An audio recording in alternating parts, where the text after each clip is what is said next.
నూలు నూలులో శతాబ్దాల గౌరవం, పట్టు పరంపరకు ప్రతీక, సంప్రదాయానికి శాశ్వత చిరునామా సఖీ.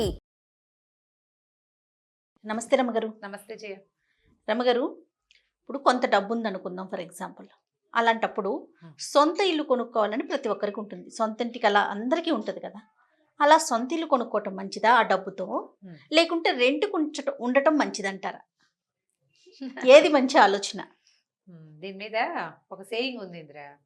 ఇందిరా అక్క పేరు వచ్చేస్తుందా? పొద్దున మాట్లాడదాం అనుకున్నాను, అందుకని ఆ పేరు వస్తుంది.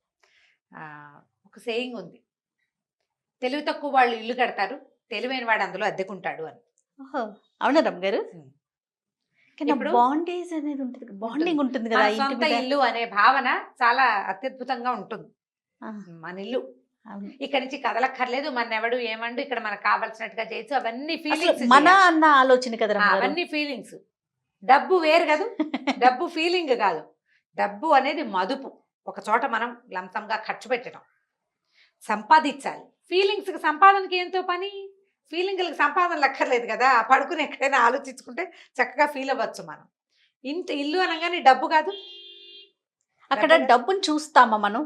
మనం సహజంగా ఏమనుకుంటాం, సొంత ఇల్లు అనేది ఉంటే చాలు, పచ్చడేసుకుని తిన్నా పర్వాలేదు, అవన్నీ మాటలే అని అనుకుంటూ ఉంటాం. అవన్నీ మాటలే. సొంత ఇల్లు అంటే పచ్చడేసుకుని తినేయచ్చు అనేది ఒట్టి మాటలు, పాతకాలపు మాటలు. సొంత ఇల్లు నీకు పెద్ద లకారాలతో మాటే కానీ ఇంకో రకంగా కాదు కదా, ఇంకో రకంగా కాదు. కానప్పుడు ఇప్పుడు చూడు, నన్ను తీసుకో, నేను ఒక 10,000 రూపాయలు రెంట్ పెట్టగలను నెలకి. రెంట్ పోసే బదులు సొంత ఇల్లు కొనుక్కోవచ్చుగా అని నీ బోటి వాళ్ళు సలహా చెప్తారు. సొంత ఇల్లుకి లోన్కి వెళ్ళాలి, దానికి అమ్మ అయ్యా మేనమామ మేనత్త చాలా కావాలా, మనకి డాక్యుమెంటేషన్ ఎన్ని రకాలు చేయాలి. సరే, ఇవన్నీ తిప్పలు పడతాం. ఓ 30 లక్షలు లోన్ తీసుకోవాలి మనం. 30 లక్షలు పెడితే కానీ ఇల్లు రావు, సుమారైన ఇల్లు ఒక సింగిల్ బెడ్రూమ్ కూడా రాదు. సరే, 30 లక్షలు అంటే నెలకి ఈఎంఐ ఎంత పడుతుంది బ్యాంక్లో? దానికి ఇంట్రెస్ట్ 30,000 మనం నెలకి కట్టాల్సి వస్తాం. 30 లక్షలకి 30,000 వేగ్గా, కాస్త అటు ఇటు, కరెక్ట్గా కాదు, కొంచెం దగ్గరగా. ఇప్పుడు మనం నెలకి అద్దెకి పెట్టేది ఇల్లు ఎంతకి? 10,000. 10,000 ఎక్కడ, 30,000 ఎక్కడ? సొంత ఇంటి కోసం నెలకి ఒక 20,000 బరువుని మన మీద పెట్టుకోవాలా మనం? ఫీలింగ్స్ వర్కౌట్ అవుతాయా ఇక్కడ? వర్కౌట్ కావు. ఉండు, నేను పూర్తి చేశాక అప్పుడు నువ్వు అడుగుతావు తర్వాత క్వశ్చన్. సొంత ఇంటి కల ఎప్పుడు? నువ్వు 10,000 రెంట్ ఉన్న ఇంట్లో నువ్వు ఏ 4,000 ఇంటికో వెళ్ళిపోయి ఈ ఇల్లు బాగా సర్దుకుందాం, కొంత జాగ్రత్త పడదామని నువ్వు ఒక 15, 18, 20 లక్షల రూపాయలు కనీసం నువ్వు దాచుకోగలిగితే, అప్పుడు ఆ 20 నువ్వు ముందు ఇచ్చేసి ఓ 10, 12 లక్షలు లోన్కి వెళ్తే నీ 10,000 రూపాయల రెంటు కాస్త అటు ఇటుగా ఇంకో 2,000 వేస్తే నీ సొంత ఇల్లు వస్తుంది. ఇలాంటి మ్యాచింగ్ ఈ రోజున కుదురుతోందా ఎక్కడైనా? మేము 20,000 రెంట్ కూడా ఇచ్చాము ఓ ఇంటికి. ఇంత రెంట్ పెట్టే బదులు కొనుక్కోవచ్చు కదా, ఇంత రెంట్ పెట్టే బదులు కొనుక్కోవచ్చు కదా అని ఎంతమందో మాకంటే ఎదురుకుండా స్కూల్ పిల్లలుగా ఉండి పెద్దవాళ్ళు అయిన వాళ్ళు కూడా సలహాలు చెప్పారు జయ మాకు. అందరూ 20,000 ఈఎంఐ కడితే సరిపోదు, 20,000 ఈఎంఐతో నాకు 70 లక్షల రూపాయలు ఇల్లు వస్తుందా? నేనుండే ఏరియాలో ఎక్కడో దిగంతాల్లో వస్తుంది, అవుట్స్కట్స్లో.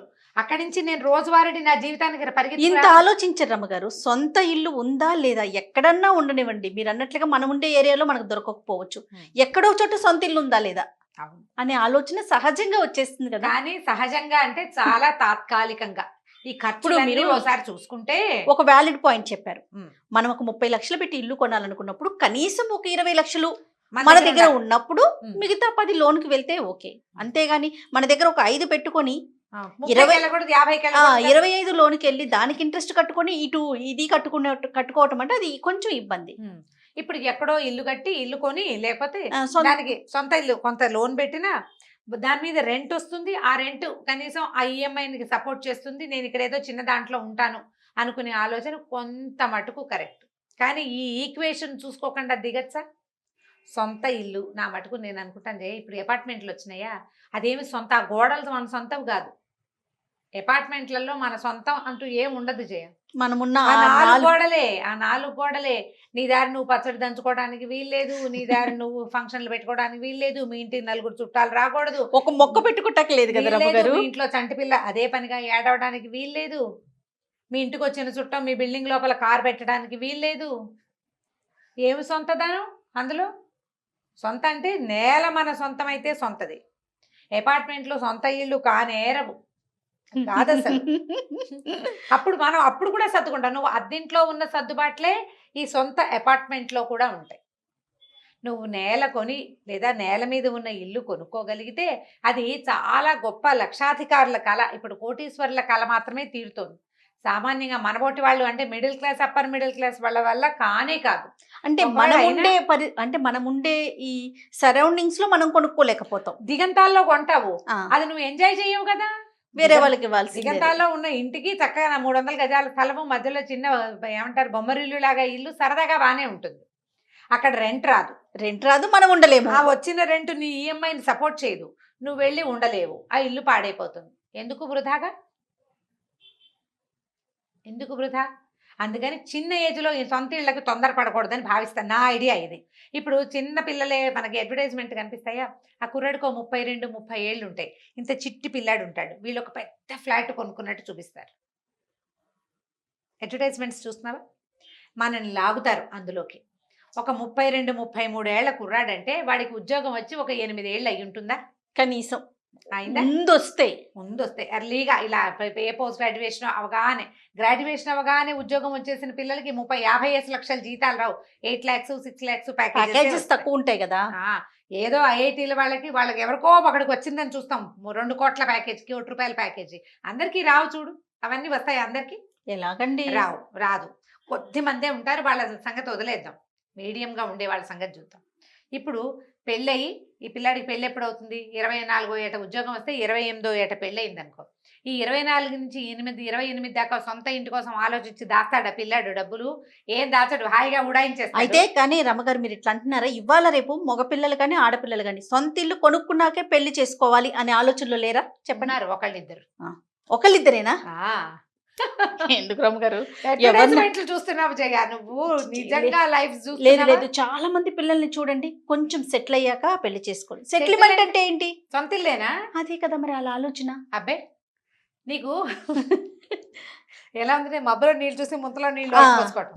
యాక్చువల్గా జయ ఇది వేరే పాయింట్, కానీ నేను నీకు ఒక వాలిడ్ పాయింట్ చెప్తా చూడు. పెళ్ళి ఎందుకు చేసుకుంటారు? నువ్వు సమాధానం చెప్పద్దు, వినే వాళ్ళందరికీ ఈ సమాధానం తెలుసు. వివాహం కావాల్సింది ఏమిటి మనకి? సరైన వయసులో నువ్వు జీవితాన్ని ఒక సహధర్మచారితో అబ్బాయో లేదా సహధర్మచరుడితోటి అమ్మాయో జీవితాన్ని కలిసి ఎంజాయ్ చేయటానికి, కలిసి ఉండడానికి, మన వంశం ముందుకు వెళ్ళటానికి, మనకు ఫ్యామిలీ ముందుకు వెళ్ళటానికి.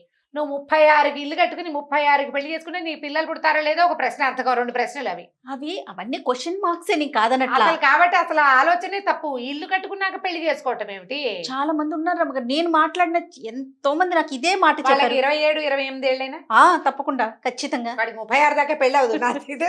అయ్యో తెలివి తక్కువ పని చేయాలి. అవును అంతే, ఖచ్చితంగా తెలివి తక్కువ పని కదా. ఇల్లు ఎప్పటికీ ఇల్లు అవసరం. పైగా అసలు మీకు 28కి 29కి ఎంత డబ్బు ఉంటుంది, మీకు ఎంత ప్రపంచం తెలుస్తుంది, నువ్వు ఎన్ని ఐడియాస్ ఉంటాయి నీకు ఎంతమంది పిల్లలు పుడతారో, నీ ఇంట్లో ఎంతమంది ఉంటారో నీకు తెలుసా? ఎలా తెలుస్తుంది? అవన్నీ ఎప్పుడు తెలుస్తాయి మనకి? మనం ఇప్పుడు ఒక జీవితంలోకి, కొత్త జీవితంలోకి అడుగు పెట్టాక కదా. అంత ముందుకు వెళ్ళాక నువ్వు ఫారెన్ వెళ్ళిపోతావు, ఆఫ్రికా వెళ్ళిపోతావు, ఇంకెక్కడికో వెళ్ళిపోతావు, లేదా పల్లెటూరుకి వెళ్ళిపోతావు. నీ భార్య ఏం చేస్తుందో, నీ పిల్లలు ఎలా ఉంటారో, ట్విన్స్ పుడతారో, 1, 2, 3, ఒకేసారి 4 పుట్టేస్తారో మనకు తెలియదు కదా. అవన్నీ చూసుకున్నాక ఇల్లు. అప్పటిదాకా అద్దెంట్లో ఉండొచ్చు, కావాలంటే అద్దెలు చిన్నిల్లు తీసుకోండి. సో పెళ్లికి ముందు అద్దెంట్లో ఉంటూ ఒక సెటిల్మెంట్ వచ్చాక సొంత ఇల్లు అనేది ఏర్పరచుకోవటం, అద్దెళ్లలోనే ఉంటూ కొద్దిగా ప్లాన్ చేసుకుని ప్లాన్డ్గా అతిగా ఖర్చులు పెట్టేయకుండా ఇది ఇంటికి అని పక్కన పెడుతూ కొంత పొదుపు పాటించుకుంటూ కొంత అమౌంట్ ఏర్పరచుకుని. మీరు ఫేస్ చేసినట్లుగా చాలా మంది ఫేస్ చేస్తారు అమ్మగారు. ఎట్లాగో తెలుసు, ఇంకా ఇల్లు కొనుక్కోలేదా అంటారు, ఇంకా ఇల్లు కొనలేదా, అప్పుడే పిల్లల ముందు ఇల్లు కొనుక్కోండి. తర్వాత రహస్యాలు చెప్పకూడదు. నేను ఒకటి చెప్తాను, నేను దగ్గరుండి పెళ్లి చేసిన మా మరుదులు కూడా, అంటే నా సొంత మరుదులు కాదు, మా చిన్నమామ గారి అబ్బాయి కూడా మాకంటే ముందు వాడు. అసలు నేను మా పెళ్ళి అయినట్టుగా 10th క్లాస్ చిన్న పిల్లాడు, వాడు కూడా సలహా చెప్పాడు నాకు, తీసుకోవాలి వదినా, ఏమిటి ఇంతంత పెట్టేస్తున్నాడు అన్నయ్య రెంట్లు వేస్ట్ కానీ. వాడు ఇల్లు కొనేసుకున్నాడు, వాడు ఒక అపార్ట్మెంట్ కొనేసుకున్నాడు. అప్పటికి చకచకా చేసేస్తారు. అంటే ఇది నీకు ఎలా ఎప్పుడు అవకాశం వస్తుంది? నీకు అంత పెద్ద అమౌంట్ జీతాలు ఉన్నప్పుడు, ఫ్యామిలీ సపోర్ట్ ఉన్నప్పుడు కుదురుతుంది. ప్లస్ ఇవాళ రేపు సాఫ్ట్వేర్ పిల్లలు ఉంటున్నారండి, వాళ్ళకి వాళ్ళకి ట్యాక్స్ మంచి కోసం జీతాలు. అనేసి Hmm. ఒక ఇల్లు కొనుక్కొని దాన్ని ఈఎంఐ రూపంలో అట్లా కన్వర్ట్ అలా చేసుకొని మార్చుకుంటారు. అలా ముందుకెళ్తున్నారు. అలా అవకాశం ఉన్నవాడు చేస్తాడమ్మా. అవకాశం లేనివాడు ఏం చేయాలి? డబ్బులు పూల్ చేసుకుని అప్పుడు ఇంటికి వెళ్ళాలి. అప్పుడు ఇంటికి వెళ్ళాలి. నువ్వు ఇచ్చే రెంట్, నువ్వు కట్టాల్సిన ఈఎంఐకి దగ్గర సంబంధం ఉండాలి.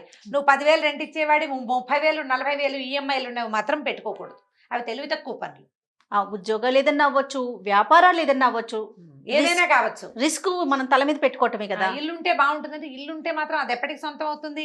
ఆ మొత్తం ఆటకి ఆ 15 సంవత్సరాల్లో 18 సంవత్సరాల్లో బ్యాంక్ లోన్ ఉందే అన్నాళ్ళు ఆ ఇల్లు మన సొంతది కాదు. అంతేగా, మన సొంతం కానే కాదు. అది నాకైతే అద్దెళ్ళు అయితే హాయిగా 3-4 ఏళ్ళ తర్వాత ఇల్లు బాగోలేదంటే మారిపోవచ్చు. సొంతలు అయితే చచ్చినట్టు అందులోనే ఉండాలి. ఎన్ని ఇబ్బందులున్నా, విసుగ్గా ఉన్నా, చికాగ్గా ఉన్నా చేయాలి. అంటే నేను దీన్ని సపోర్ట్ చేస్తున్నాను అనుకోకు నువ్వు, నా అవుట్లుక్ చెప్తున్నాను అనమాట.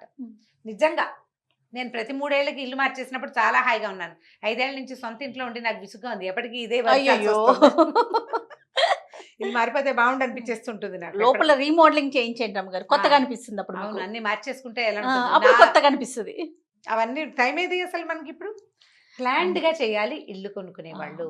మెయిన్ పాయింట్ ఇప్పుడు మీరు అన్నట్లుగా మనం కొంతవరకు అంటే 75% మన దగ్గర ఉంచుకొని ఒక 25% లోన్కి వెళ్ళినా పెద్ద ఇబ్బంది అనిపించదు. అసలు బాగుంటుంది. చాలా మంచి కనీసం 50-50 కూడా వెళ్ళొచ్చు. అట్లీస్ట్ వెనకాల 4 ఫాదర్స్ నుంచి వచ్చేది ఏదైనా ఉన్నా, పేరెంట్స్ దగ్గర నుంచి వచ్చేది ఏదైనా ఉన్నా, లేదా మన లెవెల్ కి సరిపడే చిన్నదే ఎక్కడైనా దొరుకుతుంది, మనం వెళ్ళి అక్కడ ఉండగలుగుతాం అని అనుకున్నప్పుడు అక్కడి నుంచి ఆఫీస్కి తిరగలము, పిల్లలకి దగ్గరలోనే స్కూల్ ఏర్పడతాను, మా ఆవిడకి అక్కడే ఉద్యోగం వెతుకుంటాను, నేను ఒక్కడనే తిరుగుతాను అని అనుకున్నా, అలా ప్లాన్ చేసుకుంటే చేయదు. పోనీ దాని నుంచి వచ్చే రెంట్ మనకి ఈఎంఐకి సగానికి పైగా వెళ్తోంది అన్నా కూడా పర్వాలా, ఒక ప్రయత్నం కానీ చేయాలి. లంకమేత గోదావరి ఈత లాగా చేయకూడదు.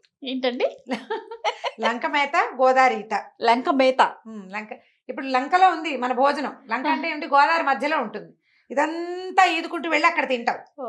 మళ్ళీ ఇంటికి రావాలంటే అదంతా అరిగిపోతుంది, నువ్వు తిన్నదంతా అరిగిపోతుంది.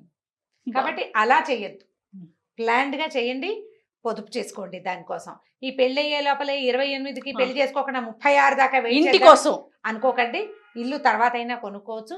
చక్కగా తొందరగా పెళ్లిళ్ళు చేసుకోండి. సుఖవంతమైన సంసారం, సంతానం, పిల్లల్ని జల్లల్ని చూసుకుని అప్పుడు మన అవసరాన్ని బట్టి ఇల్లు కొనుక్కోవచ్చు. భార్యామణులందరూ ఇవాళ రేపు ఉద్యోగాలు చేసే వాళ్ళే ఉన్నారు. లేకపోతే అమ్మాయి డిగ్రీ అమ్మాయినే పెళ్లి చేసుకుంటే దాన్ని చక్కగా ఎంబీఏ ఎంటెక్కవో లేకపోతే ఏదో ఒకటి పైకి చదివించండి. ఒక 3-4 ఏళ్ళు కష్టపడి చదువుకున్న ఆడపిల్లలు ఏదైనా శుభ్రంగా ఉద్యోగం చేసుకుంటారు. ఇద్దరు సొంతంగా కూడా ఏదైనా చిన్న పని అయినా చేసుకోవచ్చు. ఇవాళ రేపు ఇద్దరు 10,000 కలిసి సంపాదించుకుంటే ఆడపిల్ల బయటికి వెళ్ళట్లేదు అనుకునే కన్నా ఇంట్లో కూర్చొని 10-15 వేలు సంపాదించుకున్నా బాగా చాలు కదా.